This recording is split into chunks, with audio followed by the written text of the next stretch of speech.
Marine statue that sits in Arlington Cemetery. This memorial does not depict any proud cavalrymen charging up the hill. You see no doughboys prevailing barbed wire and crossing trenches. Instead, this memorial holds many meanings for those who view it. With its dark walls and its polished surfaces, this memorial is a reflection of a nation that is not fully healed from Vietnam. What you see in the wall depends very much upon how you experience Vietnam.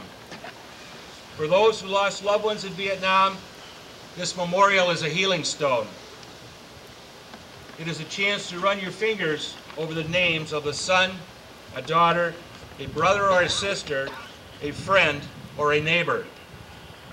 It is an opportunity to capture an image of their smile, or to hear their laughter, to remember the way they spoke, to see once again the youthful expressions on their faces. For those who grieve, this memorial is a chance to gain closure, a chance to say goodbye. For those who served in Vietnam, this memorial is a greeting card. To a soldier who is treated and prayed for by Chaplain Waters, this hallowed ground is a place to say thank you. To an airman whose life was saved by Annie Graham's loving way, this wall is a way of saying, thank you, nurse, you pulled me through. To a paratrooper who fought alongside a fallen buddy, this memorial is a final chance to say, thanks for helping me home. For those who study Vietnam, or for those too young to remember it, this memorial is a history lesson. It reminds them of the most important principle of our national strategy, that going to war is the gravest decision that any government can ever make. To put it bluntly, the commitment of a nation's youth to combat is nothing less than an awesome responsibility.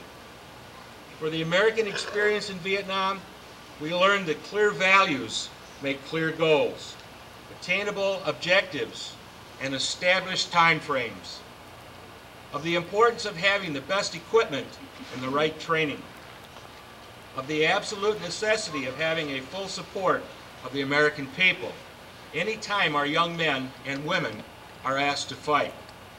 For me, this memorial is an honor roll, but this honor is incomplete. Behind the names of every casualty of war listed on these stones, there are 100 other veterans who came home to our country, and our country quickly forgot them. Many had physical wounds, but were not properly treated in overworked and understaffed veterans hospitals. But many more came home with physical scars, psychological scars, that still have not healed. Veterans of every war have suffered post-traumatic stress. The difference is that for the Vietnam veterans, our country pretended that those veterans did not exist. I feel passionately about the well-being of their rehabilitation. My commitment lies to ensuring the returning veterans of every war receive a full care of which they are entitled. Our country owes them nothing less.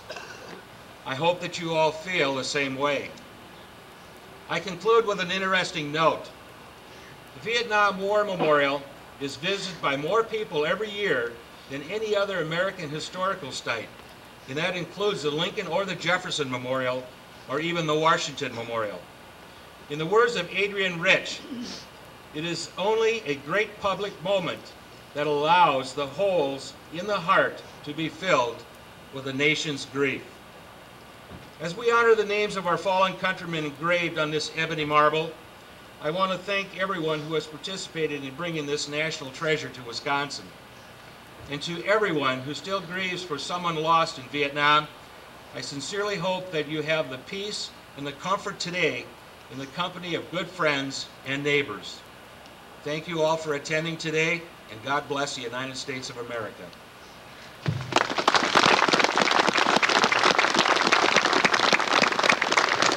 Thank you, Terry. Our next guest speaker is somebody that doesn't need any introduction. He's known far and wide. Served in Vietnam, in Republic of Vietnam. Served in the Marine Corps, for all you Semper Fi fellows out there. my brother, Mr. Dave Zien.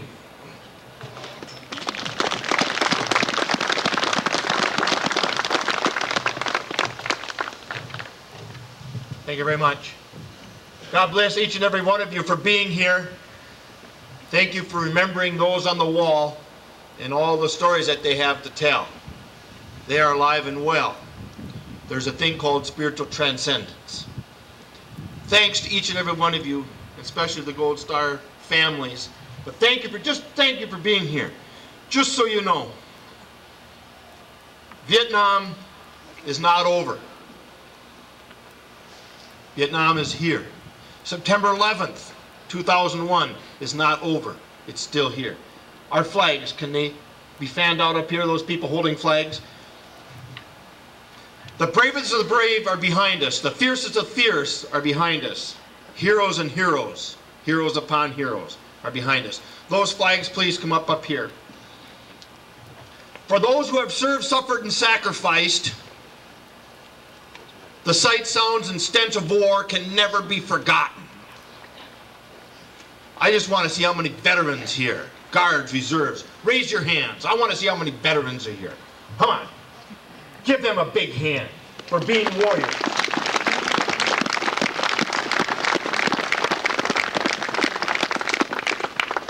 And you can bet if there's any terrorist among us, that these individuals would serve, suffer, and sacrifice right now. They would give their lives to protect you, as they did in the Nam, in Korea, in the Persian Gulf, Iraq. They would do it again and again and again. They love this country, they love this way of life, and they'll defend it to their dying day. Rolling Thunder. Rolling Thunder is the largest organized veterans event in the world. This year, almost 1.5 million people were in Washington, D.C. Thank you, Barney, for being a big part of that over all these years.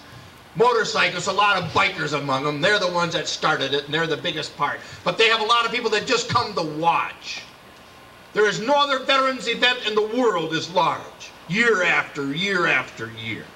Rolling Thunder. Wisconsin. There is no other state that has recognized its veterans like Wisconsin. Did you know that just a decade ago, the largest object ever left at the Vietnam Veterans Memorial in Washington, D.C. was left by veterans and bikers from the state of Wisconsin? A whole motorcycle. That motorcycle right now is at the War Memorial Center in Milwaukee.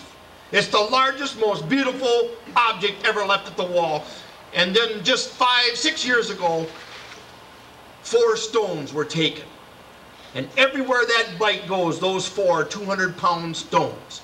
And a duplicate of those stones is in front of Sport Motors by the Halley Peace Park. Talking about the Halley Peace Park.